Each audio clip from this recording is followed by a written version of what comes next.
Welcome to the Tabletop Gaming Guild podcast, a podcast all about the experiences and memories that board games with friends and family can create. On this episode, we'll be discussing role-playing games. Alright, so we can go ahead and maybe start off with, do you have a good definition of a role-playing game, or just generally overview of what an RPG is? So I thought, rather than trying to come up with my own crappy definition, I would just read the Wikipedia article for role-playing games. A role-playing game is a game in which players assume the roles of characters in a fictional setting. Players take responsibility for acting out these roles within a narrative, either through literal acting or through a process of structured decision-making regarding character development. Actions taken within games succeed or fail according to a formal system of rules and guidelines. And it kind of breaks it up then into two types of role-playing games: tabletop role-playing games, which is what I'm most familiar with, and then it breaks it up into live-action role-playing or LARPing, which I have never done, but I do know a few friends who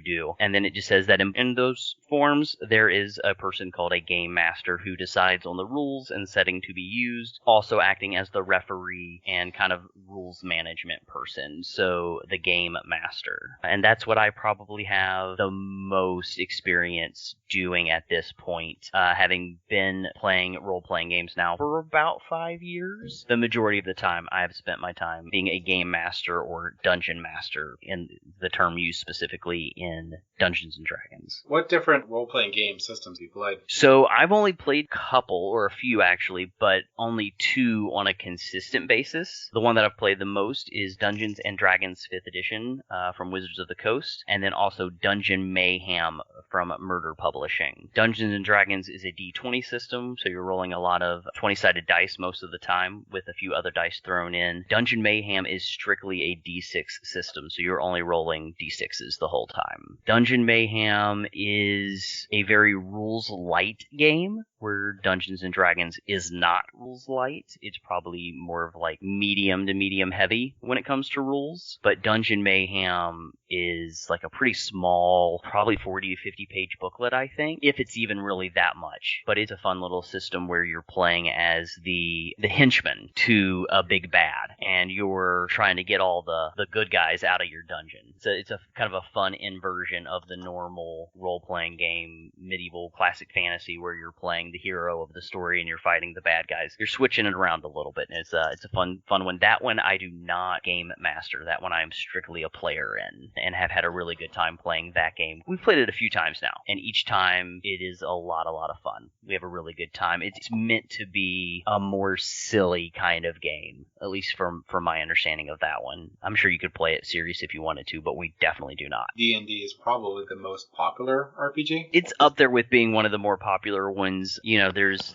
Pathfinder, which is another popular system, which kind of branched off a couple generations ago from Dungeons & Dragons, my understanding, but is now a robust system in and of its own, and from my understanding is a very rules-heavy RPG. That is probably a pretty well-known one. And then also Shadowrun is another one that's pretty popular and well-known. And there's a bunch of them, but yeah, I'd say Dungeons & Dragons at this point is probably the best-known system out there. Yeah, there's a saying that I've heard through my contacts in the industry. The top seller in the category of RPGs is Dungeons & Dragons. The second best top seller in the category of RPGs is actually still Dungeons & Dragons, because they count all the things that are released for Dungeons & Dragons by not Wizards of the Coast, like the not official expansions that are put out by like Green Ronin and Dungeon Crawl Classic, a bunch of other like third-party publishers. Yeah, there are third-party publishers galore for Dungeons & Dragons, and if you only ever played Dungeons & Dragons for the rest of your life,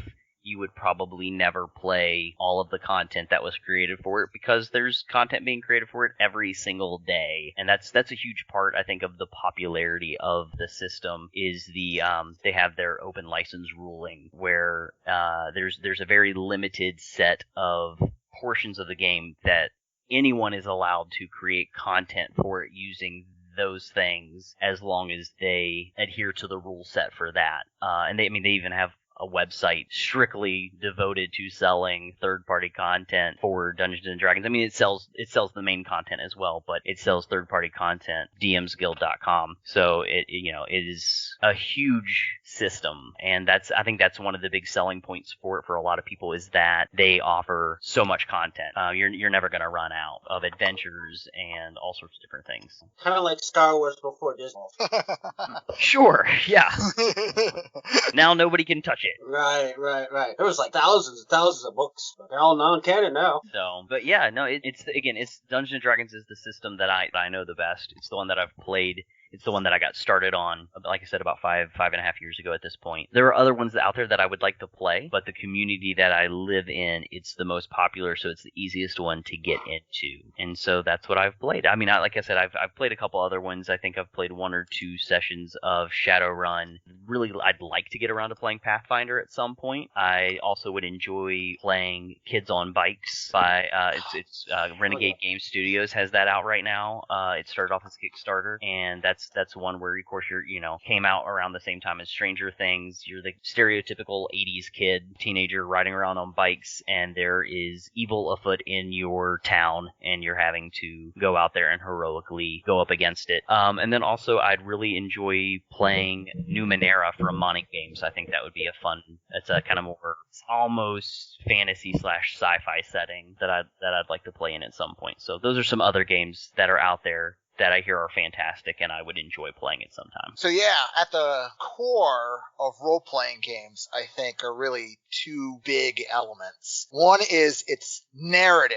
You're telling a story. 2, it's collaborative, because you're working with the other people that are at the table. Right, which that's a huge sell for me. As you guys know, and probably some of the listeners know, that when I talk about some of my favorite games, board games specifically, I love collaborative board games. I love collaborative games, period. If there's a strong setting and theme and it's collaborative, I'm sold. So that's it's one of the reasons why Betrayal at House on the Hill is one of my favorite games of all time, because it's got a very strong setting and it's collaborative most of the time. So when I was asked for the very first time if I would be interested in playing Dungeons and Dragons, and it was described to me what it really was, I knew I was going to enjoy myself, especially if I ended up at a table with people very like-minded, because you always run the chance that you're at a table with people who play a different style, and maybe those styles can clash at times. But the majority of the time that I've sat down at a table, you're just sitting down with other people who really get into the settings that you're in and coming up with fun characters and that role-playing side of it. When you get down to it and you really get to playing with other people who love to role play characters, it can be a lot of fun. So, have you ever tried like Adventures League? And is that something you would recommend to new people? Because it seems like it'd be interesting, but it might be a very different experience than normal getting together with close friends, because you are playing with complete strangers generally. Well, so Adventures League, I would recommend. One reason I would recommend Adventures League is even if you are sitting down to play with your friends, you can play Adventures League. You don't have to be playing Adventures League at a store or at a convention. You can play it at home. And the reason I would recommend it is because there are a ton of adventures out there written for all the different tiers of play. So they break Adventures League into 4 tiers, which means in Tier 1, your character can be 1st through 4th level, Tier 2, 5th through 10th level, 5th through 9th level, something like that, and then it keeps going higher. But you can play that at home. You can buy these cheap adventures. They're usually somewhere between $3 to $5 on DM's Guild. You can buy an adventure, read through it, run it for your party, and you know that you are probably going to get at least 4 to 5 hours of play from that one adventure, depending on the adventure itself. But most of them are usually between 4 or 5 hours long, get down to playtime. But even if you're gonna play at a convention, I would still recommend it. I think it can be a lot of fun. Like you said, you might not know who you're sitting down with, but I have gone to a few conventions now, and I would say 90% of the tables that I have sat down at, I have enjoyed myself. The other players are there just to have a good time. The dungeon master who's going to be running the game is there to have a good time and make sure that you're going to have a good time. The Adventure League as an organization tries, I think, to promote that those who are running the games understand why they're running a game. They're not there to play against the other players. They're there to challenge them, but they're not there to be combative with the players. They're there to introduce a story. They're there to make sure that the story moves forward in a timely fashion, because Adventures League is usually played at cons and you have a time slot that you have to get your adventure done in. But you're there to facilitate, and you're there to bring enjoyment. And so pretty much the number one thing that I hear from a lot of the people out there who run games is, how do you know if you're doing a good job? At the end of the game, if everyone has said that they had a good time, or they're still talking about the game afterwards, you did a good job. So it's a lot of fun. I think they do, most of the time, they do a good job running the game and the table. And I have not sat down with too many players that I feel like I wouldn't want to sit down with them again. Most of them I would definitely sit down and play at the drop of a hat. So I would definitely encourage people, if you have a convention nearby, or you have a friendly local game store that has Adventures League being played on a regular basis, definitely drop in, because if they're doing it right, then they're going to be welcoming. They're going to have a character, like a pre-generated character that you can play with. You don't even have to roll up one that first time. They should have one for you. And like I said, it should be very welcoming. You should be able to sit down and play. Now, if you walk in and you're getting a lot of stares and they're not being welcoming, don't let that deter you. Maybe that's not the right place to play, but definitely find a place to play. But again, like I said, 90% of the time that I've sat down at a table, it's been a good experience. What would you suggest for someone that wants to actually show up to one of these events? What is the minimal, or what is the amount of information they should learn before they go there, maximize their enjoyment? So I'm sure they could just show up, but what would be the best for them to learn so that they could just have a good time right off the bat? That's a really, really good question. So probably stuff that they want to learn. The very basics of the game. I mean, you want to at least have an idea of what it is that you're getting into. When you're playing Dungeons and Dragons, you are playing the stereotypical medieval fantasy adventure most of the time. There are some settings that kind of skew a little differently, but the basic setting for the 5th edition is that classic medieval fantasy. You're going to go play a hero in an adventure, and you're going to roll a 20-sided dice that's going to tell you whether you succeed or not in the actions you wish to take. And the person running the game, the Dungeon Master, again, is there to bring fun, but they're going to let you know the rules. They're going to be able to explain the basics of the rules for you as you play. So really, as long as you go to the convention or wherever it is you're going to go, understand that you're there to play a cooperative adventure game with people, and you're going to roll dice to see if you succeed or not. I think you're probably actually going to be okay. Keep an open mind. Be excited to have an open mind and to hear what other people are saying and go with the flow on that. Because the very first time that you're trying to role play a character can be intimidating. The vast majority of people that I know and that I've played with still tend to play a character that is kind of at least a little bit based on themselves, because you know yourself the best. So a lot of people will try to play that idealized version of themselves, at least to start off with. And again, I've been playing for 5 years, and I think most of the characters that I've played as still end up being the kind of more idealized self that I wish I were when it comes to strength or personality or morality sometimes. So it's an interesting game. But yeah, number one things I think that you want to know that you're going to be a hero, know that you're going to be a hero with other people in the party, and you're going to roll dice to see whether you succeed or not. And I think if you know those main things and that you are willing to ask questions, then I think you're going to be fine that very first time out. Now, if you're somebody like me who that's not good enough, I want to know everything before I show up, then you're going to jump online, you're going to type in a Google search of Dungeons and Dragons basic rules, and you're going to download the 180-page free PDF that they provide you. And you're going to read some of that, because that'll be even more helpful. It'll show you how to make a character. It'll tell you that, hey, if you're running the game, here's how running the game goes. Here's some of the monsters that you might end up fighting. Because in that free PDF, they try to give you the basics of the 3 core rule books that if you bought all 3 core rulebooks at full price, it's going to cost you about $150.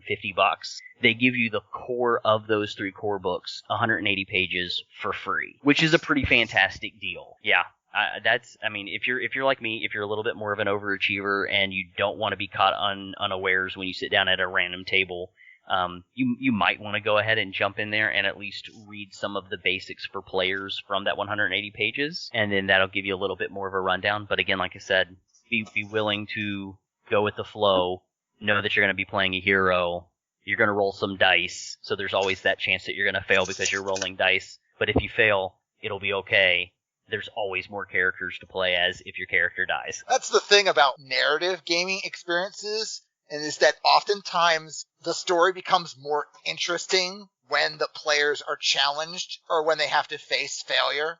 Like, if you have a party that's always rolling nat 20s, it's going to get really boring really quick. Yeah, I mean, if you're always succeeding, there's that, like, oh man, we're doing awesome, but at the same time, yeah. The shoe's going to have to drop. Yeah, the other shoe's going to drop at some point. And again, like you said, the most interesting things that happen sometimes in the game is when you fail. And because all of a sudden, I mean, like, again, if you've got a really good dungeon master or a really good game master running, they're going to find the way to, in the narrative, make those failures funny or give you a way to come back from it. Just because you make one bad roll doesn't mean your character's going to die. A really good example, I love movies, and so a really good example that gets brought up a lot for, like, failure in D&D is, you got Indiana Jones, man. Indiana Jones, multiple times, will fail throughout those movies, but he keeps on going and he keeps getting back up, and there's always another way for him to get out of it. A really good example from the first movie is he's running out of that tunnel, and he's got that pit in front of him. He goes to jump over the pit, and he doesn't quite make it, and he falls, but he catches himself, and then he's pulling on the weed to pull himself out of the hole, and then the weed breaks and snaps, and he starts to fall again, and then eventually he pulls himself out, and he runs out of the dungeon just to land in front of the bad guy, and the bad guy gets the item in the end anyways, at the beginning of that movie. And so, it's just one failure after another, but that scene would not have been as fun if he just ran and didn't fail at all. Like, if he just ran straight out of the dungeon, out of the cave, no boulder, no pit, no arrows going by him, then where's the drama? Where's the action? So a lot of the time, the failures can lead to the drama, and that's the big thing, is you need to have that tension for the story to be fun. Yeah, it's interesting that you bring up drama, because I wanted to connect the narrative elements of board games here to the narrative elements that the narrative elements of role-playing games here to the narrative elements that people are familiar with in, say, books and movies. Because you have all the same elements. You have characters, you have scenes, you have themes that you might visit and then revisit later. You have tones, like emotional content that can be conveyed, and all this other stuff, really. Oh yeah, no, absolutely. Again, you're playing a game in a story, and whether you're going to sit down and play an Adventure League module, which means you're going to sit down and you're going to probably play for 4 hours, or you're playing a campaign that's going to go on for weeks, months, or years, within either of those settings, you are going to have a setup, you're going to have a goal, and you're going to have to play through that entire arc of that adventure. And like you said, there's the plot, there's the narrative, and so it's there's very... a plot, there's a beginning, a middle, and an end to these structures. There's a climactic assuming it's been battle, professionally, assuming it's professionally written in and not like ad hoc off somebody's cuff, Yeah, but no, it is very... I find it very similar to... you get to be the hero of one of your favorite books, or you get to be the hero, you get to be the Indiana Jones of the movie when you're playing D&D, which is just, I mean, for me, that was a big selling point. Who doesn't want to be the hero rather than just read it? You get to be in it.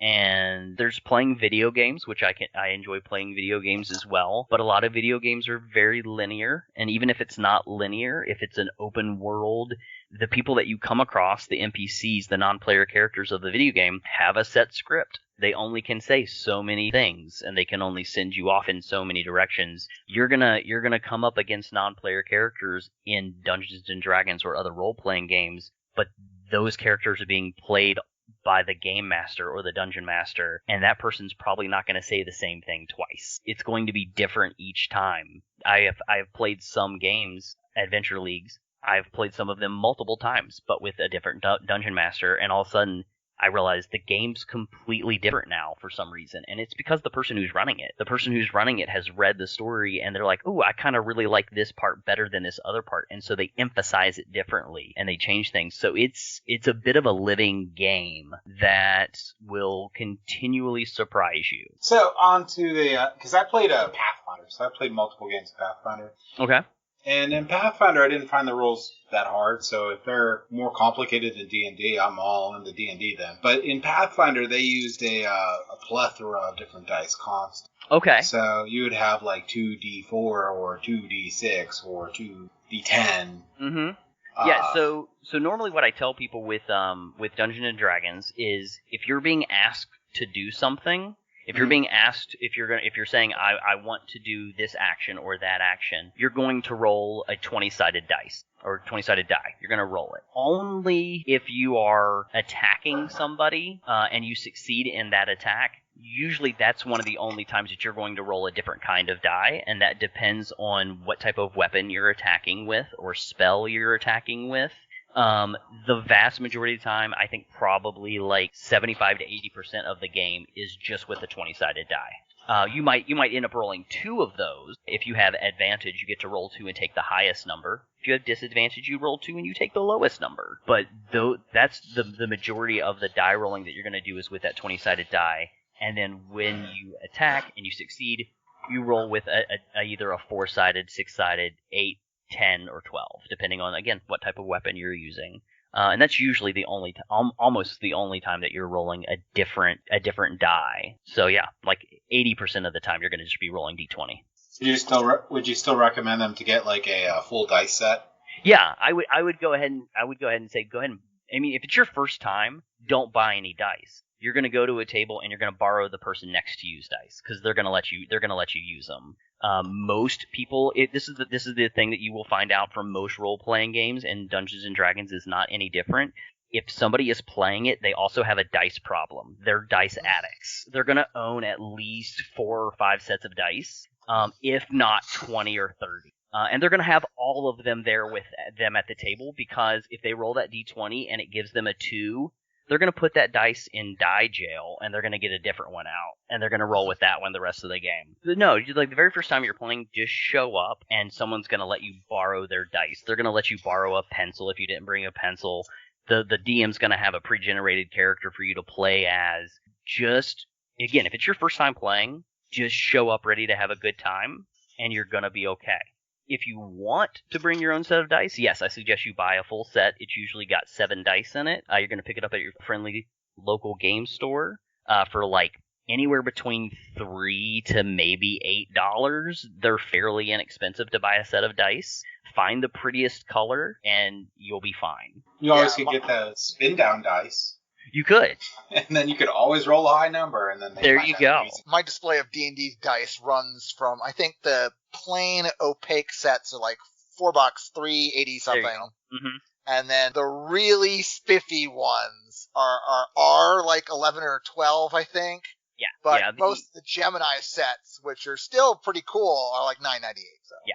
Yeah, and then, like I said, if you play long enough, you will become a dice addict, and you will start to look at all of the crazy expensive wooden or stone or metal dice that are out there, and you will salivate over those, and you will wish you had them. And if you're like me, you find that really one nice metal set that you're like, okay, I might spend $30 on that, but I'm never buying another die again. And then you're lying to yourself. And you're lying to yourself, because about 5 days later you're gonna buy another set. But that's okay. I want to get one of those titanium sets where they're all titanium. Ooh, there you go. My favorite go-to set is my metal set that are that is the set that I go with. They are nice, heavy dice. When you roll them, they shake the table a little bit. I have a little copper set over there too. I like it a lot. I never went with metal dice, but I've got quite the collection here. Yep. See, there you go. You got that bag of dice. I've got mine downstairs. I have a friend who knows how much I love playing Dungeons and Dragons. and he has played now a few times, and he bought me one of those really small keychain sets. So it's like a magnetized wooden box, and inside is a set of 7 dice. So they're super miniature, and I've never actually played a game with them, but I've always got them there in case the mood hits and the mood strikes, and someone's like, "Yeah, I want to play," and I say, "Okay, let's play right now." So we did talk about combat and we talked about story. I kind of want to get your opinion on like combat versus RP. Which do you tend to favor? It's like basically what I'm asking is, how do you feel about the so-called shopping episodes? Yeah. No, I get it for sure. So for me, role-playing really sells the game because I want to be able to get into my character. Now, again, we are talking about a game where there are 3 core rule books, and one of them is entirely the monsters you're going to be fighting when you play this game. It's the monster manual. So 1/3 of this game is about fighting monsters. So you're going to be fighting monsters. If you're not looking for a game where you're going to do that, D&D might not be the game for you, because that is going to be probably a big part of your adventure. But I, again, love role-playing, and I will go on a shopping adventure any day. I have a really fun time. Again, I run the game more than I play the game, which again, I say that the person running the game is actually getting to play more than everybody else because I get to play tons of characters. But I like running the shopping adventures because you're giving the characters a chance to get to know their character a little bit more. You get to find out as the person running the game what it is that the player cares about when you have those episodes. When you have that time for them to, when you look at the players and you say, okay guys, right now you're not fighting a monster, what do you want to do? That's the chance that you get to learn why this game is important for that player. Because normally they're going to have their character do something that matters to them as a player. One of the few times that I've run an episode or a game session like that for my players, some of them were like, I'm going to go and, get a job being a bodyguard because they wanted to make more money. They knew they weren't going to be able to fight a monster, but they still wanted to find some loot. And so to them, that's the important thing. They're in it for the adventure. They're in it for the possible combat. They like that side of it. Or maybe they just want to get into like the politics of the world that they're in because, all of a sudden they're cozying up next to whoever it is that can hire or needs to hire bodyguards. Or then you find the person who's just like, I want to go shopping. I want to actually go spend the money that I have looted from all of these bad guys, and maybe they're more interested in like what kind of items, what kind of magic is in this world. They want to see that kind of stuff.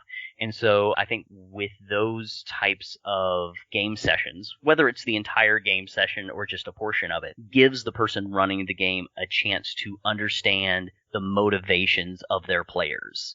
And if you can understand the motivations of your players, then you can run a good game because you can run a game that matters to them. If you're running a game that doesn't matter to your players, go write a book because if all you care about is the world and the story that happens, just go write a book. You don't need players for that. So if you want to run a good game, you need to care about the people who are sitting across the table from you and what their characters want.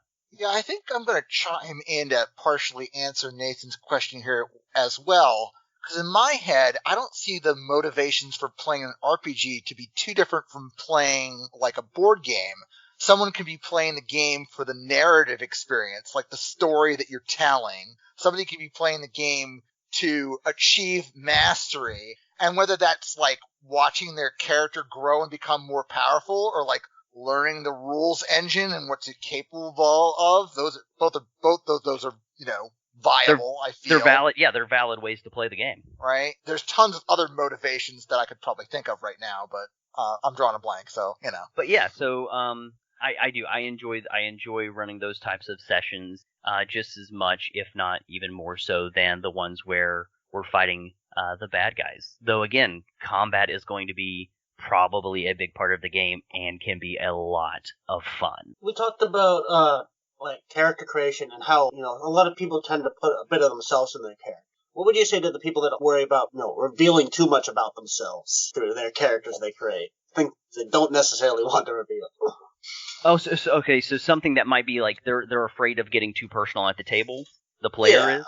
Yeah, I mean that's understandable. You're especially again if you're sitting down and playing a game at a convention or at a store, where maybe you're used to the people at the store, but you've not really played games with them a whole lot. It can be a little intimidating. So one of the things that I think is important also as to being a good game master or dungeon master is knowing the topics that are not okay at the table. Not everyone is going to be comfortable with the same type of scenarios. And so, especially if you're running for a lot of people that you don't know, or if you're sitting down at a brand new table and you're going to be playing, I think it's important if you're comfortable enough to let the person running the game know some of the things that you might not be comfortable with. If the person running the game is really good, they're going to ask you ahead of time. But that doesn't always happen. And so if you're comfortable letting the person running the game know, hey, I'm really not comfortable with X, Y, and Z happening at the table.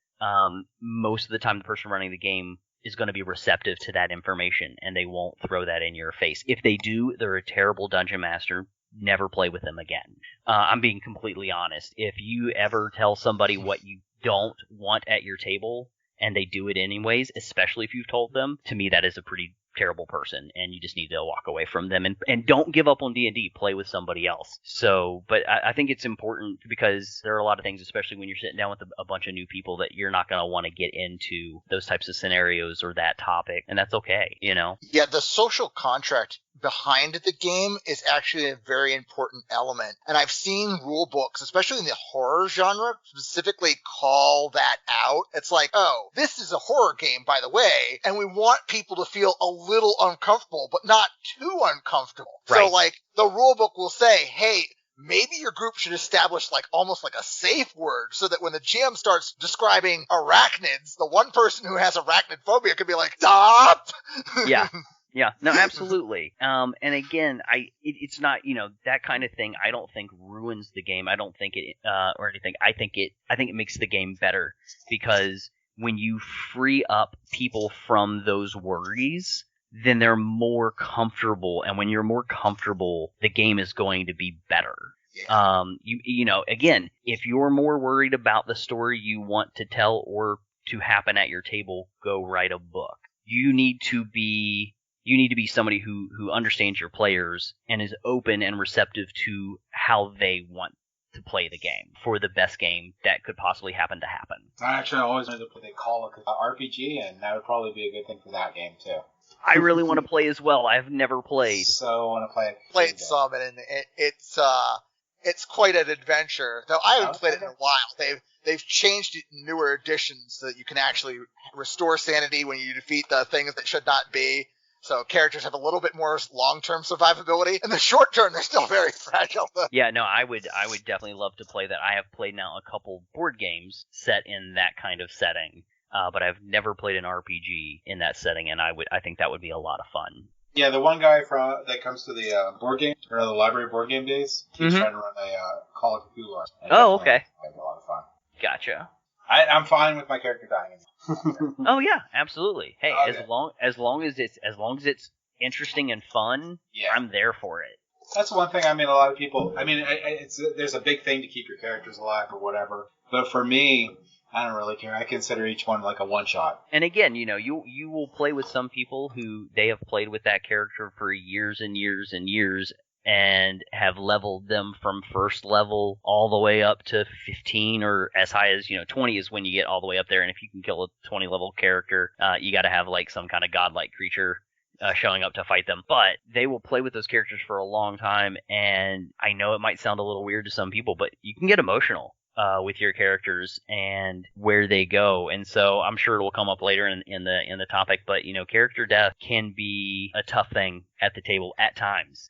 Because you end up caring about that character so much. But like you said, sometimes you don't. Sometimes it's just that one-off. It's just that character that you're like, I'm just going to go in and have a blast and have fun. And if they die, they die. My big thing is, if you can get to the point that you're role-playing a character so much that you are faced with a decision and you know the best decision to make, but you know that your character would never make that decision. You make the decision the way the character would, you're role-playing. you have stepped outside of yourself and you are now playing this character, and I think that's the most fun. I mean, if you're playing a silly character, if you're playing, a craven character, somebody who just backstabs people, but you yourself would never be that kind of person, and you get into a scenario and you make that decision, that's, you got to know the table you're at and the people that you're playing with, because some people are not going to take that well. But if you know the people and you're playing with them, and, it can be pretty crazy, the things that end up happening in Dungeons and Dragons. So, as a DM, how do you manage the balance between, like, the yes and, like, reacting to things and maybe breaking the rules a little bit to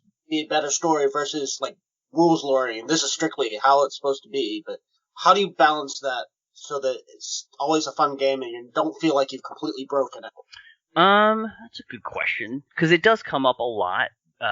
Players will want to do something that is not always fully spelled out in the rules, or even if it is, I'm one person, or the person running the game is one person, and they're not going to be able to remember every single rule from a 3-book rule set at the drop of a hat. So when you get to the point where a player wants to do something, or I'm talking to them and they tell me they want to do something, and I'm not 100% sure how it's supposed to play out, I think sometimes better than a yes and is a yes but.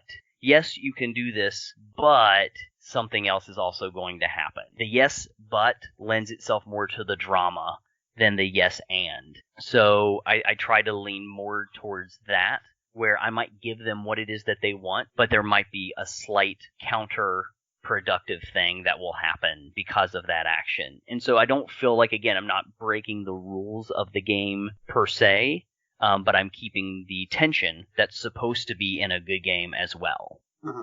Yeah, I'm trying to think of an RPG that does not have that issue, where the rules and the story do not come in conflict.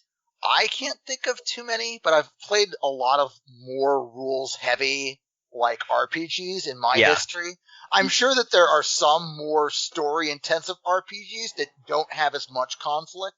I was going to say, even in the incredibly rules light dungeon for the dungeon, I can't remember if I called it For the Dungeon earlier or Dungeon Mayhem. For the Dungeon, that game, even as rules light as it is, you're going to come in conflict where in the game you want to do something and you either don't find it completely spelled out in the rules book, or the player, even the person running the game, wants it to go slightly different than what the rules say. I think the big thing is always just knowing that the person running the game does get the final say on what is going to happen. I think, again, that's that player game master contract that you kind of sign up with when you sit down at the table, is that you're going to maybe want to ask to do things, and a lot of the time the person running is going to say yes but or yes and. But if not, their ruling is the ruling that's going to go, because you have to be able to have that one person who's going to make the final decision. Otherwise, a lot of the time you will sit down there and you will just talk in circles. So I think it's important to recognize that as well. And they're not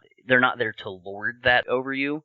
They're there to make sure that the game runs, and that the game runs well. And so when they make that decision and you go along with it, you're contributing to the game running well. When you go against it and you try to argue the rules, when you have those rules lawyers and you fight back and forth, then it's counterproductive to the game itself. So I guess that's my answer to that. So yeah, that point is sort of like the where the two circles of the GM's role meets, because the GM is both an adjudicator of the rules but is also responsible for the narrative to make it as cohesive and also enjoyable as possible. Yeah, right.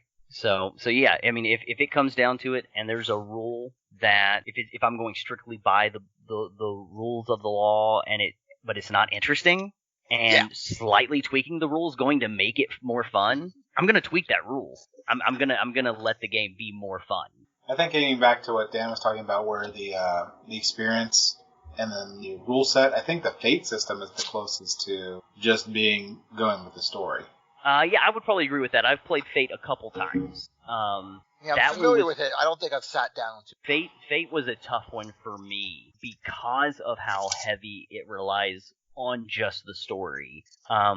Because even in that one, the game master kind of sets up a very, at least the times that I've played it, a very vague scenario. And then the players flesh out the story in a much more full way. And I played that very early on in my role-playing game time, and I found it very difficult. I find that as a player, I do better usually with more information and more of a setup, and I wasn't quite getting that in the Fate game that I was playing. So it definitely took me a little bit more to get used to. And again, I think only ever played it 2 times. Have you ever played Rory's Story Cubes? It's like the RPG version of that, where you roll dice and you make up a story. It's like the same thing. It's definitely more of that. For the dungeon is kind of a nice middle point between that and Dungeons and Dragons, where there's definitely more of a story set up, but you get to make up a whole lot more of the story for the dungeon than you usually do in Dungeons and Dragons. So, at least in the ones that I've played. So, I want to go a step further with my question, if you're willing to answer this. Okay. So, since a DM has a DM screen most of the time, are you willing to fudge a die roll to improve the narrative? Absolutely. So that is a big question, and I have over the years now watched a lot of different people answer that question as well as ask the question, and I would definitely, personally, now I can understand the people out there who say no, the dice rule. I can understand that, and I think there's a purity to that, I guess, but at the same time, if I've got a brand new player sitting down with a brand new character and I just rolled behind the screen and I killed them the very first time they came up against a monster, yeah, I'm not going to kill that character. That is, like, something bad is probably going to happen, but I'm not going to out and out kill that character, tear up their character sheet in front of them and say, thanks for playing Dungeons and Dragons. Yeah, I will fudge dice. It is not something that I would do on a regular basis, and it's usually because of the drama. It's usually because the story needs it, I think. And again, that is something big that is talked about in the RPG world, is that, this is your job as the game master. You're there to make it fun. You're there to make it interesting, to make it dramatic, to engage your players, and, know your players. If you sit down with a whole bunch of people who that they want you to roll and be honest, put the DM screen on the ground and don't roll with it in front of don't roll behind it anymore. If you want to make the game dramatic, use a DM screen, and when it really, really matters, roll in front of the DM screen. Like, people might not think that you're fudging behind the DM screen, but when you roll in front of it, they know you can't. There is a drama there. When you get down to the big bad guy, and I'm no longer rolling behind the DM screen, you know that it's really up to the dice at that point. And I might not have fudged the dice once behind the DM screen. I might not have fudged them once, but now I can't. And it's a lot more dramatic that way. So I think there's something to be said for using the DM screen. I think there's something to be said for not using it at times. And if you really want to make a player squirm when it comes down to the big bad guy, let them roll for the bad guy. Oh, yeah. Especially if they have a good die that keeps rolling high numbers. Oh, absolutely. You roll for the bad die. You've been rolling 20. You're doing great. You've been rolling 20s all night. Well, you can roll for the bad guy this time. Yeah, that's a good time. Like, hold on. Let me switch my dice. Right. Because RPGers are very superstitious about their dice. Yeah. Oh, so I watched the whole thing on dice because I was bored. And apparently dice can roll certain numbers more statistically than other numbers based on poor weighting of the dice. Yeah, absolutely. I mean, but when you buy a set of dice, if you don't test them, you don't know. Yeah. You're just gonna play with them. But yeah, there are people out there who will test their dice for the true randomness. You want it to be perfectly balanced so that it's going to be perfectly random every time. But perfectly random means you can roll 3 ones in a row. That's what random is. Yeah. So the way I watched how to test your dice, which is pretty neat. So you just take a cup of water and you can put any die you have at all, even metal, in, and you have to keep adding salt until your dice floats. Your dice is at the top, and all you're going to do is you're going to press down on the die. And if the same numbers come up or close to the same numbers, your die is not weighted properly. Okay. So yeah, I've never taken the time to actually test any of my dice. So Yeah, I've got too many dice to test at this point. Yeah, I watched the thing. I was thinking about making dice a little bit. Oh, okay. Oh. So that's really why I got into it. I don't really care Right. beyond that, but I was thinking about making them. And they were showing, like, how you make them and then how to tell if they're any good. Yep, there are a lot of people out there making dice right now. You know, if you get into the whole role playing world and you're on Twitter or any of those things, you're going to run into people making dice, and there's some really cool dice being made out there. Just people making their own. I think it's pretty awesome. I've never, that's one part of the hobby that I've never thought about getting into. I now have gotten into painting miniatures and I run the game. That is about the extent of it for me. Making my own dice now, I'll just keep buying other people's. You know, this little segue on dice made me think a little bit about the other accoutrements to the game, right? So besides dice, you typically have in front of you some paper and some pencils, right? Mm-hmm. And the paper is most frequently in the form of a character sheet, because each player besides the GM embodies a character in this world, right? So the character sheet is there to tell you what your abilities are, what you could possibly do to interact with the world. And then pencil instead of some other writing implement, because oftentimes your character's stats and abilities will change over time, whether it's by leveling up damage or getting poisoned or what have you. Yep, so you need to be able to erase quite often, for sure. But yeah, so you're going to have, again, like I said, paper, pencil, you're going to have some dice. Some people then, when you start to really get into it and they want to spend money, you might have a dice tray or a dice tower that you want to roll in. I was going to point out that the physical and tactile sensations of writing on paper is part of the game. And, you know, if board gamers don't feel like this is relevant to them, I ask them to look at all the roll and writes that have come out in the last 2 years. True. Well, I mean, RPGs are good, but board games are like the perfect. Oh, okay. No. What? Structured rules. Yeah, I'm sorry, perfection. James. I have to back up. Hey, I'm editing, so you can say whatever you want. I feel like they have different special. They do different things better than each. Yeah. No, Like, absolutely. there's no doubt in my mind that RPGs are better at a narrative game experience, right? That provide a good experience. There are some board games out there that provide a good narrative experience, even, but it's nowhere near where a role playing game. Yeah. I don't know. Like again, there are a couple games that I've played. They get a strong enough theme that get me close to a Dungeons and Dragons or an RPG feel, but like I agree with Dan, not quite exactly the same. I'm gonna go ahead and ask though, like what do you think is the board game that gives you that best feel? Well, since I'm an introvert, so a lot of those board games will give me a really good feel like that. Like Mansions of Madness with the app does. Yep. Okay, absolutely. Imperial Assault with the app does. Even Descent 2nd Edition without the app completely feels like an RPG. You can play it exactly like an RPG. Right. So you are encouraged to ad-lib your extra parts in there. It has a story, it has a narrative through it, and it has a game master or dungeon master through the game. So you can add extra role-playing elements through it, and it actually has acts and all sorts of fun stuff in it, and branching quests. Yeah, no, absolutely. So I agree. I think there are definitely some games that are starting to go that route, and those are some of the ones. I think you just said Imperial Assault, which is one that I've now played a couple of times, and I cannot wait for my next Imperial Assault game session because I'm looking forward to seeing what's going to happen with the two characters that I'm playing as. So.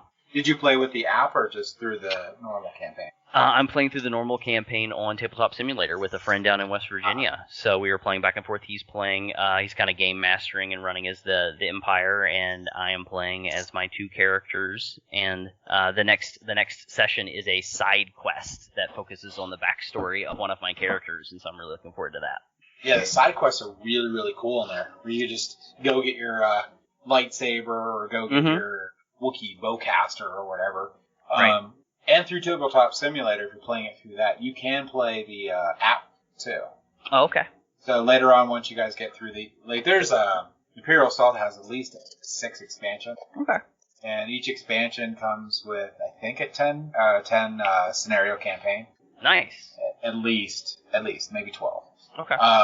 So you could be playing that for a really long time before you even get to that. Yeah. So again, if you're somebody who is into themed games and narrative-driven games, there are board games out there, that you can play to get the feel. But if you want to play, I think, with, a lot of other people playing at the same table and getting that joint narrative that you're creating together, that's what the RPG world is for. That's what the tabletop role-playing is going to be for sure. So. Yeah, I agree. It's not, you can fudge and do a whole bunch of really cool stuff with mainline RPGs that you can't do with the structure. But, I still I'm more into the structure than not, but I will play RPGs, and I'm actually looking forward to playing some of them. Yeah, absolutely. So, just throwing this off a little bit, did you know there's a Mistborn RPG? I think I heard talk about it, but I don't know that I knew that there actually was one. It's something that's complete and done? Yeah, I believe the Mistborn RPG I think it was a Kickstarter. Okay. And you can still purchase the book. And it actually came with the guide to the different metals and powers and stuff on the back, which I thought was really cool. That was sort of missing out of the Mistborn series. Okay. They told you through the narrative of the book series, but they didn't really have a chart to help you out. Be like, okay, well, this metal gives you this power, this metal gives you this power. So I thought that was really cool. I was actually thinking about picking it up just for that chart. Oh, okay. Well, there you go. I didn't know any other Brandon Sanderson's fans until I made some at the place I worked. And now I know Peter's a Brandon Sanderson fan. Yep, I love Brandon Sanderson, and I love that series, so I would be interested in checking it out at least to look into it. It's something, though, that I've not really done. I know there are a couple intellectual properties out there that have their own dedicated RPG system, but that I've just never played any of them yet. I think at one point in time there was one done up for The Wheel of Time by Robert Jordan. Yeah. I know there have been a few done in the Tolkien Middle-earth universe. There is one that is the latest iteration that was put out there was built on the backbones of 5th edition Dungeons and Dragons, so it uses the same core mechanics, but it's just another setting that you can play in. And I have played one session of that at a convention and really enjoyed it. And got a really good deal recently on all of the PDFs for the series. They did a humble bundle for that within the last 5-6 months, where you got every single book in that series for the RPG for $15 or something like that. I was thinking about getting the Wheel of Time one, but even the fans, and even there's comments from Robert Jordan where the team that made the RPG didn't follow the rules of the Wheel of Time series. Okay. And some of the stuff, there's stories and stuff in there that don't really work, don't happen. Yeah. And if there's a very new-ish one, or it's not even out yet. I know they're doing one for Aliens. Yeah, they're doing an Aliens RPG, which I think would be really cool. Which makes me want to back the Nemesis board game, because that Nemesis board game. So I'm probably going to have to rely on Nathan backing it all. So. Yeah, that game. I almost backed that game the first time it came to Kickstarter. Now they're taking it back because they got more expansion content to print. But I keep on hitting myself over the head. No, Dan, you don't need another thematic 2 to 3 hour cooperative game. But it's Aliens. It's Aliens. And if the new Kickstarter, you can get all the old stuff with it too. Yeah, no, I'm aware of this. I'm staying away from it, James. If Nathan lived closer and he picked it up, I'd probably paint all his miniatures. Yeah. Well, yeah, there's definitely, as you were saying, there's lots of IPs that have been creating different RPGs. Wendy's even created their own RPG. Yes, they did. Really? They did. I didn't hear about this. Is it any good? No. It's a free PDF okay. and you can download it. It's really funny if you read it. It's pretty good. Is it a parody piece? Pretty much. Sort of. Oh, okay.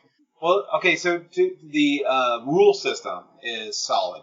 It just, I don't want to play as the Knights of Fryeria, or the Mage of Fresh Beef. So. Okay. Yeah, it was called Feast of Legends. Yeah, I believe you can still download it for free. Oh yeah, for sure. I know I shared the link around it. Oh boy. But yeah, there's just I'd say probably the number one that I would want to play. I like to play D&D, but I mean, if I had my choice of any RPG out there, it would be Cthulhu. I want to play that first. I've got an RPG for you. Well, not for you, but for me. And maybe your daughters. Who knows? There's this The My Little Pony RPG? No, not that one. Though that one is in the store. I recently received word through my distributor that Japanime Games is reprinting Big Eyes Small Mouth RPG, the 4th edition they're on now. That game was originally put out by Green Ronin way back in the day, and this is a game that I enjoyed quite a lot. The rules are a little bit crunchy because it's a point-buy system. Everything is a point-buy system. So, like, you want stats? Spend some points. You want some skills? Spend some points. You want a special power that represents a magic spell? Spend some points. But it's an effects-based system. So, like, if you want to be able to fly, you buy the flight power. And the game doesn't care how your character flies. You can define it as having wings, having magical teleportation, or anything else you can think of. And it works the same way, mechanically speaking. Yeah, my daughters would like that. I'm looking at it right now, and I don't even know if I want to show them. The game's based on anime, obviously, with a name like Big Eyes Small Mouth. But like the core engine, I felt really solid in all of its editions, to the point where you could take the mechanics and apply it to any setting, which I was a big fan of. Still am. I don't know if I want them to know about it. All right, so Nathan, you I'm just sorry. You just heard your brother say he doesn't want them to know. It's your job now. And to tell them all about it. I've actually already ordered Thor because, as a fan of the series, I wanted to support the game coming back. Nice. Well, if it's in time for Christmas or their birthdays. So, have you tried any GM-less RPGs? GM-less. Yeah, there's a couple of them out there. Geek Collab Game makes a couple of them. One's Everweird. All theirs are GM-less, but there's a bunch out. I was gonna say the only thing I've ever done is I have played a solo Dungeons and Dragons adventure. So it is written. Usually, I mean, you can buy the book if you want, but it's cheaper to buy the PDF. It comes with printable maps, or if you have a big enough screen that you can display the map on the screen, and you can just run through the adventure yourself, and it's kind of choose your own adventure style. You roll for yourself, you roll for the bad guys, and of course they say, since you're playing just with yourself, you want to be honest as the bad guys. When you roll for the bad guys, what they roll is what happens. And I've only played one of those adventures, but there's actually a really good series that they've been one company, one guy or whatever has been writing a series of these adventures, and each one at the end, if you survive, you level up your character. And so I think there's been 5 or 6 of them written at this point. So they've, if you've played through all of them, you've gotten the character up to like 5th or 6th level at this point. So I have played one of those, but that's the only kind of, I guess, GM-less RPG that I've ever played. I've definitely never played one. Is there a GM-less one of that have like multiple players? Yeah, Geek Collaborative Games makes a bunch of them. They have that Everweird one. Okay. That one, and then they just have a Kickstarter up too, and that's solo to 6+ players. Oh. GM-less. Yeah, no, I've never done any of those. I mean, I would probably find that interesting, but no, if I was ever going to play a GM-less one, I would really probably I'd really want to know the people that I'm sitting down to play with, for sure, because I wouldn't want to just randomly sit down at a table and not know who I was going to be playing with and get into like a weird scenario where there's nobody to adjudicate what's happening. Because, I don't want to get into a big back and forth with somebody about the way that the game is being played. But no, I mean, I think that would be interesting. I would definitely be up for something like that at some point if I had the right group of people. So they actually have a free download PDF and stuff too. Oh, okay. So you can try it out. Yeah, I can imagine a group of very experienced players who know each other well can take a game to that level where they don't need a player specifically to GM, even in a rule system like Dungeons and Dragons. But like I feel like Pete does, that I can't imagine a game that doesn't need and adjudicator, even if the players are taking turns as that role. Yeah, I don't know. I'd have to read. Well, I read played through one of those and see. What I call all the RPGs I played were, back in the 90s, and they were different beasts back then. So perhaps we should steer back to D&D a bit more. I do have another question about, it's kind of a multi-part question. So you were talking about where it goes from level 1 to 20. It seems like it'd be a very different game from like level 1 to level 20. Is there like a sweet spot, and how do you feel about people who like to skip to that sweet spot? I have played before. We've mentioned like playing one shots where you're just going to get together for a single night or maybe 2 nights, and you're going to play through an adventure, and it's written so that you need a 5th level or 6th level character to really stand a chance against the big bad guy of the story. Those can be fun. I don't mind jumping ahead to something like that if I'm going to do a one shot. I've even had it before where, I might want to play a longer campaign, but we kind of want to jump into the meat of the game, and it's easier to do that with like a 3rd level character rather than a 1st level character. That 1st level character is very squishy. There's a very good chance that they could die just with a single hit. And so if you want to not have to worry about that, and you want to take the characters up against some crazier bad guys early on, you can jump into 3rd level or something like that. From my personal play, I find the sweet spot to probably be somewhere around like 7th or 8th level. I find that your characters have a lot of really great abilities at that point. Your hit points, so the hit points, to determine how long you can survive, are usually at a decent level at that point as well, and I can start to bring out some of the big heavy hitters when it comes to bad guys, because if you get 4 or 5 7th level characters, they can take on some pretty heavy hitting bad guys at that point who have some really fun abilities. Yeah, you get some 7th level characters, I might throw a little dragon at you, and that could be fun. I'm not going to throw a dragon at 1st level characters or 3rd level characters unless it's like a little baby dragon. And then, of course, they're just going to want to adopt it anyway, so they're not going to want to fight it. So, those types of things. But I have found in my time that again, what Adventures League would consider tier 2 level play, anywhere between that 5th to 10th level, I find to be more fun. As a DM, I find it more fun to run for those level characters because the characters are strong and heroic, and yet they're not starting to get to that godlike status where they just have every spell under the sun, and you can sometimes get to a point where it seems very hard as the person running the game to challenge the players at that level. And so with that 5th to 10th level, I find it much easier to find the balance of running a dramatic fight where it seems like they could be like at the end of their rope, but still overcome it. I find it easier to do that at that level than at the higher levels. The only full campaign that I've ever ran for 2.5 years, and by the end of it, the characters, I think we finished with them at level 14.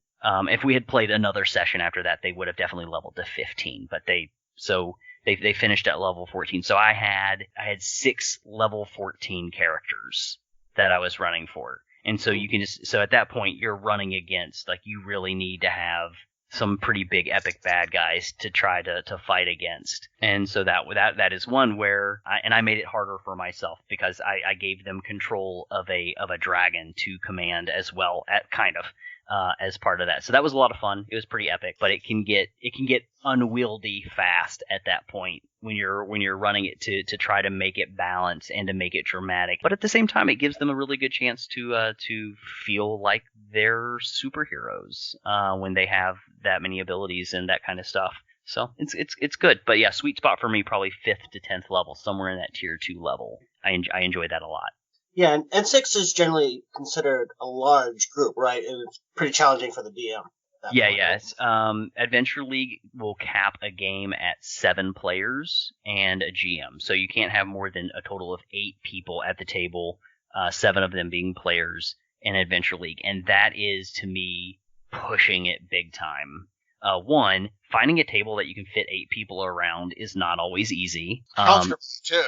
Comfortably, so that they can still reach in and touch their miniature and move it around the board if you're having a tactile combat scenario on the table. And it makes the combat rounds very long, because as much as you want your players to be thinking about what they're going to do next in combat, if you have 6 other people that you're waiting to go, by the time it gets around to you, the plan that you had in mind is probably not even valid anymore, because so many other things have happened by the time so then that person has to come up with a brand new thing to do. So if I'm looking for like sweet spot period, I want characters between 5th and 10th level, and I want no more than 5 players. I feel like that's a pretty good scenario, and maybe even 4 players would be just fine. But yeah, when you get to 6, 7, and again, I know there are people out there who said that they've had tables bigger than that. I can't imagine running for more people than that. It would drive me probably crazy at that point.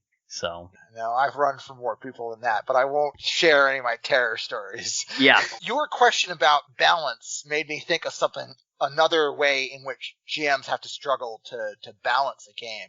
And I've encountered situations, I wasn't the GM, and then so let me say that first. I would probably never happen underneath my watch.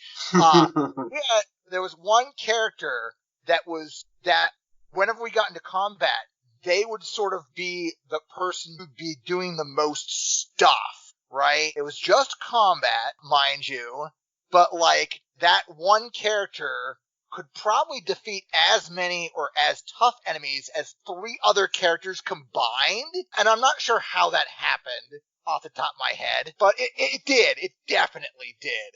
Have you ever encountered this, and how did you deal with it? So you will come across all sorts of different players when you play in role-playing games. Some players are there to role-play, as in role-playing games, and some people are there to, I guess what some people call it is min-max their character. They want to max out whatever it is. And again, I don't really have anything wrong with that. It's the way the rules work, and you want to try to maximally make your character the hero you want them to be. So those kinds of things happen. I have had stuff like that happen before in games where one character is vastly more productive in a fight than other players. I think there are ways to work around that in some ways. Finding a bad guy that is a weak point for them, whether that is, if they're a big swingy character and there's nothing that their axe can't hit, then give them nothing to hit. Can make your big bad guy go invisible, and then it is a game of whack-a-mole.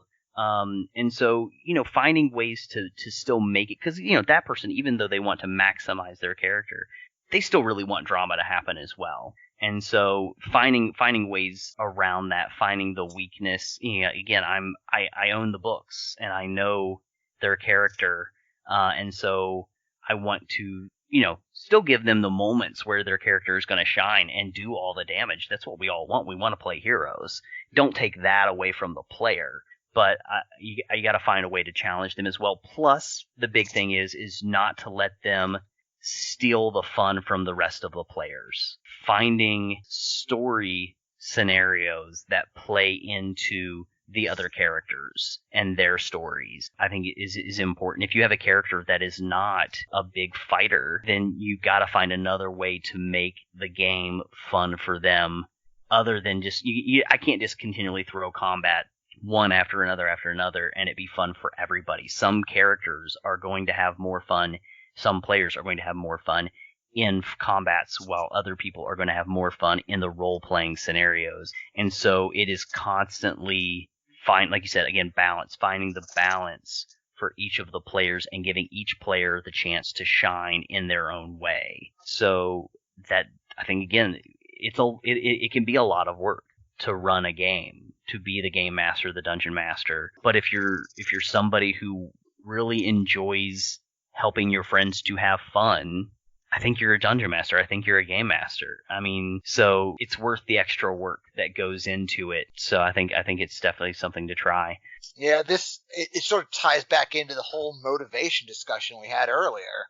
Really, if you know your players and what they want out of the game, like if you've got that one player that all they want out of the game is to demonstrate mastery of the rule system by min-maxing their character. Yeah, absolutely. Well, you have to find a way to deal with that. Yeah, when you have that character and you have that player and you have your shopping episode, you give them a thief and a bandit to try to take out while everybody else is doing the shopping. I mean, like, you find a way to make each scenario fun for each of the different players, giving them, like I said, again, the chance to shine. And I don't think I've ever really run into the scenario where people weren't having fun because one person was shining for a little while. I think it's just giving everybody their own opportunity. So, have you ever played a game with all villains?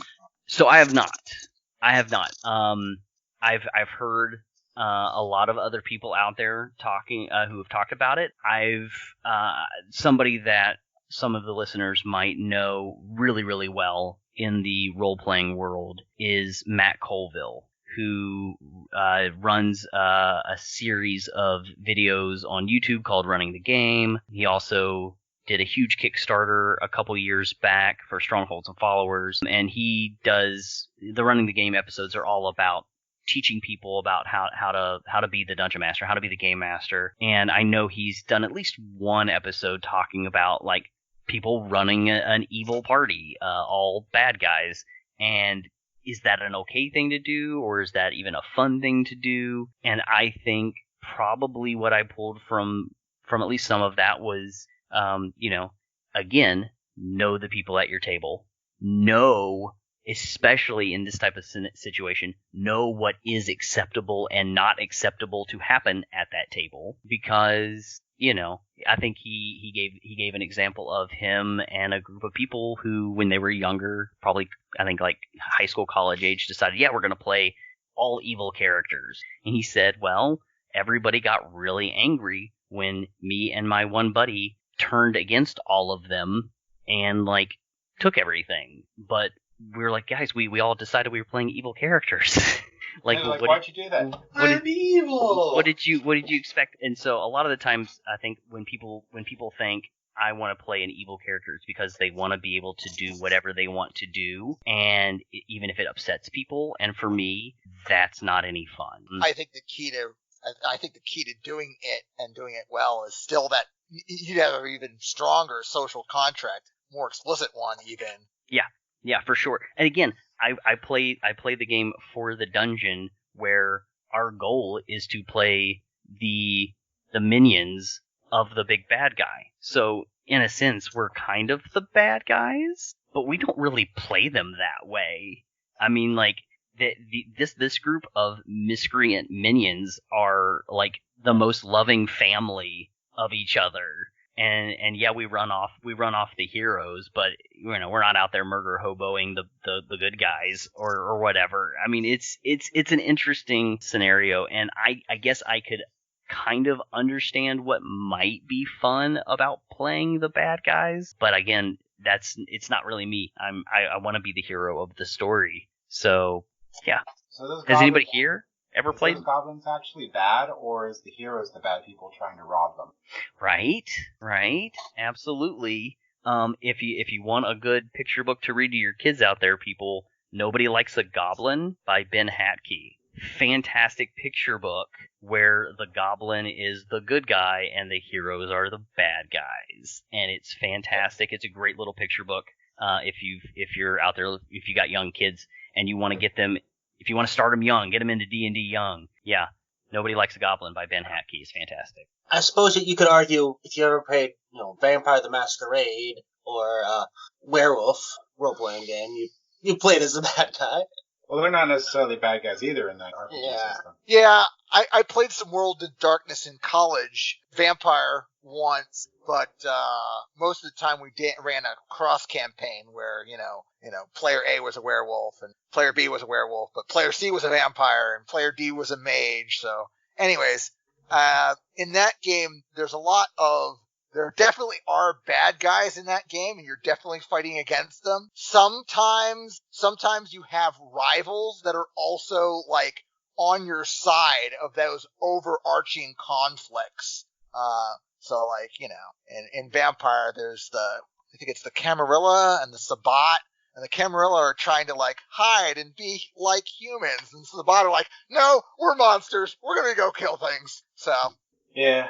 I don't know. I was just going to be thinking about the D&D stuff, like, what are you going to do? We're going to go into a dungeon and get treasure, and then we're just going to go kill all these hapless little goblins that were just minding their own business. Yeah, it's funny. Again, I've been playing now for 5 years, so I've played probably quite a few hundred hours now of Dungeons and Dragons, and I personally have never sat down to run a table or play at a table where everybody was just like, oh, no, yeah, we just kill everything. I mean, I know that it happens. I've definitely heard the horror stories. It's just, that's just never been the people that I have sat down to play with. Most of the people that I play with at this point, they see a goblin and they're like, well, we'll try to talk to it first. As the dungeon master, you have to be explicit and be like, it's not listening to you, before they will attack. So it depends. There is an arrow in your chest. Yeah. There's now an arrow in your chest and a dagger in your back. It's time to make a decision. But no, that's what casket you want at that point. That's right. So, but no, I've not sat down to a table like that. But it does, I'm sure, happen because I've heard people talk about it.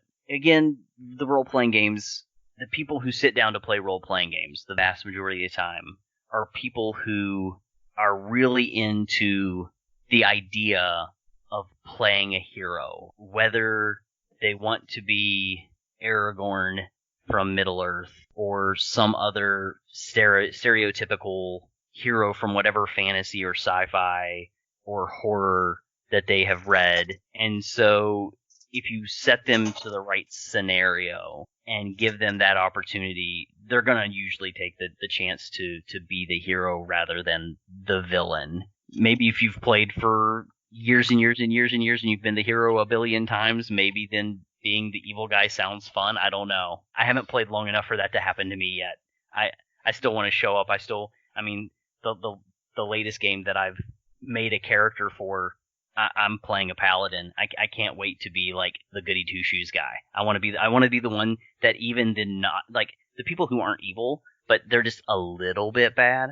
They just get super annoyed with me because I can't do it. I won't do it. But I think it's fun because when you play a character like that, then there's drama inherent when you decide I'm going to go adventuring in this big bad world, but I'm also going to be a really good guy because, as we all know, the world is not black and white. There's a lot of gray out there. And so there's this built-in dichotomy with the character already that they're going to run into drama because they're going to want everything to be black and white, and it's not going to be. So I'm looking forward to that. I think that's going to be fun. So, talking about dying, I think we've talked about before, you don't seem like the DM that generally likes killing off their characters too much, and definitely not like TPKing. Yeah. But there are some RPGs that do actually kind of encourage that. There's one I heard about there's actually two versions of this one. One's called Goblin Quest, and the other one's called Sean Bean Quest, where basically... Because Sean Bean dies in everything. Yeah, so basically you're constantly dying, and it's just basically, okay, how do you... The whole game is like making new characters constantly and trying to make them interesting and trying to make it somehow make it a continuous story. Yeah, I've heard of games like that. I've definitely not played in it. In D&D, I have at this point I have killed one or two characters so far. I've never TPK'd I've never TPK'd a party before for sure. But handling the killing of a player character, I think, is kind of like it's a huge part of the game. To know how to handle that well, how to tie it into the story, again, they're a hero, so give them a heroic death, give them that pivotal moment where they have to make a decision that could mean their character's death, and yet they make that decision anyways. I mean, to me, that's the standard. If my character makes it to 20th level and becomes a god, then, I mean, that's cool, but the drama of having to make the decision to go back into the burning building to save somebody, even if it means my character might die, that, to me, that's even more cool. You know, like I said, I can always roll up another character, and I'll never forget how that character went. So the one time that I did kill a character at a convention, so it wasn't even a table of people that I knew very well. I knew some of them somewhat, but some of them I didn't really know at all. And the person whose character died, it was the player was somebody that I had just met that weekend, so I did not know her well at all. But she made the decision with her character and owned that decision. And so, though her character died, again, it was heroic, and all the other characters, some of the other players, they'd played with this character before, so all their characters kind of knew each other real well. And at the end of the story, they all decided that all of the gold, all the treasure that they got at the end, they gave it to like one of the local churches so that they would like resurrect this character again. Which again, I totally let happen because they wanted that. Like they cared enough about this character that they didn't want this character to go. They didn't care about the treasure. They cared about the family that they'd created in the game, and they wanted this person back. And so I'm not going to not let that happen. So I thought that was, to me, even more fun. I didn't see it as a way around the rules. I saw it as this is this group of players and their characters growing together, becoming more of a cohesive group. And I think that's important. So, yeah. I think one of the best ways to handle character death is by making a dramatic set piece moment. However, when Nathan asked this question, I had to mention a game that I played back in the day called Paranoia. So in Paranoia it takes place in the dystopian future in a place called the Alpha Complex, and all the players take the role of a troubleshooter. And it's the troubleshooter's job to fix problems in Alpha Complex, and there's a lot of problems in Alpha Complex, because this is like a post-apocalypse shelter that houses humanity that's being run by a computer. And this is like a computer that's like an artificial intelligence, but it's also like still running Windows 95. So there's a lot of errors in its system, and it might be like, oh, you're experiencing too much stress right now, so I'm going to go in and I'm going to hack your video feed so you can't see anything because you're just under too much stress. But you're under too much stress at this moment because you're trying to desperately save your buddy's life, and the computer's just like, nope, you can't see. And the game treats character death so tongue-in-cheek that it's like, okay, each character is a member of a clone family, and you start with your character as this sequence of letters at 1. And if your character dies, you're the same sequence level as 2.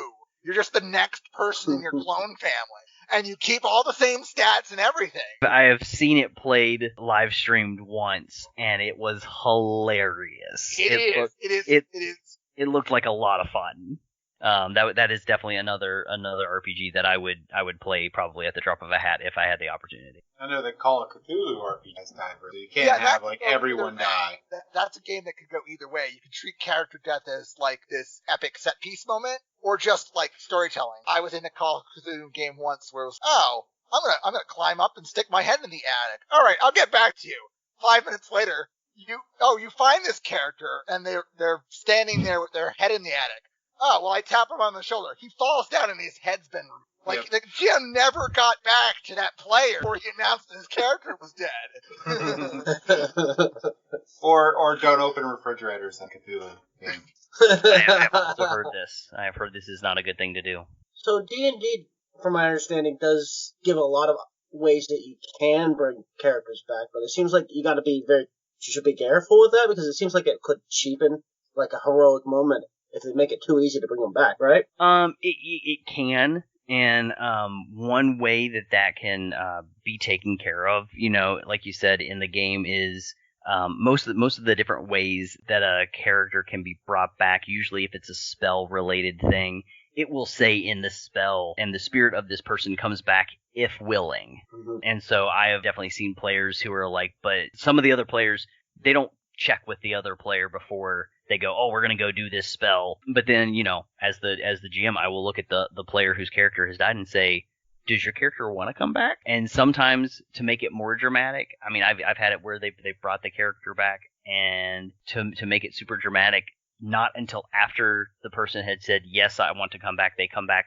And then I tell them what they saw in the afterlife, and then they wish they had not made that decision because maybe their loved one was there waiting for them and they didn't realize because they didn't think about that quick enough. So there's ways to even make it that when they do come back, you're like, oh, maybe it's kind of cheapened because they had just died, but now you give them the conflict of like, oh no, maybe I really did want my character to be dead, and they lost out on that happy ending that they didn't know they were about to get because they made the decision to try to keep going. These things happen. So there's different ways to look at it. Again, if the story I think is going well, if you've got a lot of stuff to build on, then there's even ways to make that they feel like, oh yeah, we're beating the system because we're still alive. But story wise, it might have made more sense for the character not to be around anymore.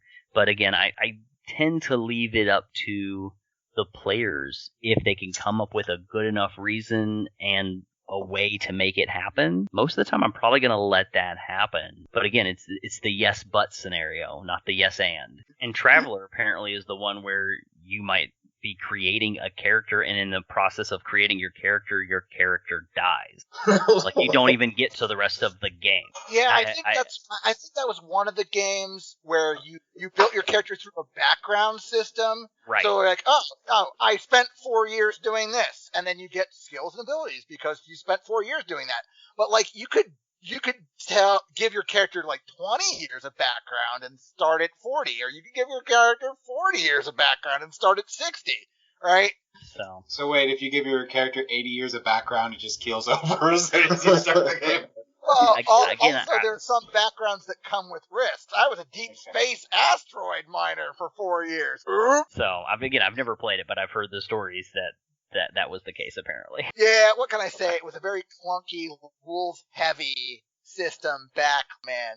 That must have been 80s or 90s. So, next time, are we going to do character creation? Go over characters? Yeah, I would love to run at least a one-shot for you guys if you're interested in playing. And so, yeah, the next time we get a chance, we can maybe all make a character together, find out what you guys are interested in for your characters, what's your driving force, and then run a short adventure for you at a later date with those characters. I think that could be a lot of fun. Yeah, that sounds awesome. So next episode, we're going to make characters. And I believe you have a bunch of links that we can put in to help people get started with RPGs. I do. So I did go ahead and put together some links to just some different people that I follow, whether it's on YouTube or on Twitter, as well as then some links to some really good first level adventures if you're somebody who's looking to run a game for some friends. There's a couple really easy adventures that could be $2 or $3 on DM's Guild. Get the PDF and run it for your friends. Easy. And again, also the link to the free D&D PDF, so you get 180 pages for free on how to run the game. Hey, I just wanted to take a second to talk about some changes that we're going to make. These are all positive changes. We do this for fun, and we are going to doing it indefinitely no matter what. But a couple things that we wanted to talk about was that we are updating the website. We're going to have a new articles tab, so you can see different tabletop gaming articles on there. We are also going to be trying to put up more YouTube content, so hopefully in the next months to come you'll be seeing more of that. We're going to be changing the format of the podcast. We're not entirely sure what that's going to be yet. We're working through some kinks, so give some time. We also have a couple podcasts still being edited, so that will be, you won't see a dramatic change quite yet, but later on you will. If you have any suggestions for what you would like to see in the podcast, please send that to podcast@tabletopgamingguild.com. Also, we are looking to help cover the costs of the hosting and the podcast feed and want to get better mics so we can increase our audio quality and make it a lot better. Trying to work at that intermittently through software, but it'd be nice to have actually good equipment. In that effect, you can greatly help out if you like our content to subscribe to both our YouTube channel and to the podcast itself. That helps out a lot. So we're also starting to do Amazon affiliate links. So if you like the product we're talking about, they'll be in the links below. Just know that we get a small commission off of that. It's going to go to, again, paying for hosting, and it's going to go towards hopefully getting new mics and just basically equipment for the channel. And purchasing anything that's greatly appreciated. It won't affect the cost of the product you're buying on Amazon, but it does help us out. So that's greatly appreciated if you can do that. Also, if you just want to throw us a couple bucks, you can go to the tabletopgamingguild.com and click donate and just give us a buck or two. All that helps. If you would like to give reoccurring support, you could go to the Tabletop Gaming Guild website and go to the support tab, and on the support tab that'll take you to Patreon, and you can become a Patreon supporter. There's added bonuses to that. You will be able to join our Slack channel, which is for members only, and on there you can help us determine what we're going to be talking about. You can join in discussions about the podcast with the hosts, us, directly. So there's a lot of benefits to that too, and we're also using that to help gain funds to be doing like board game giveaways and other fun stuff that we do with our listeners. So that's also greatly appreciated. Finally, just to remind you guys that we have a open Discord channel. So the link will be down below for that. You can join that, and that's just a community-centered discussion for anything tabletop gaming related. So please feel free to enjoy that. Also, you can join our Instagram and Facebook feed. If you join our Facebook channel, we also have a Tabletop Gaming Guild group. If you message me directly, I will add you to the Tabletop Gaming Guild group, which is a lot of fun there. It's a little bit more private. But again, thanks for listening. I hope you enjoyed all the content, and you guys have a good day.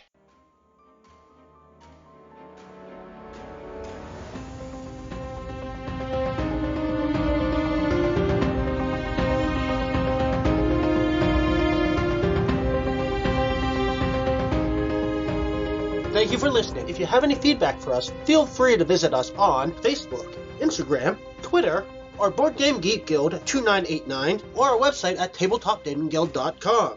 And don't forget to like, follow, and or subscribe. Tabletop Gaming Guild is a product of Tabletop Gaming Guild, LLC. All rights reserved.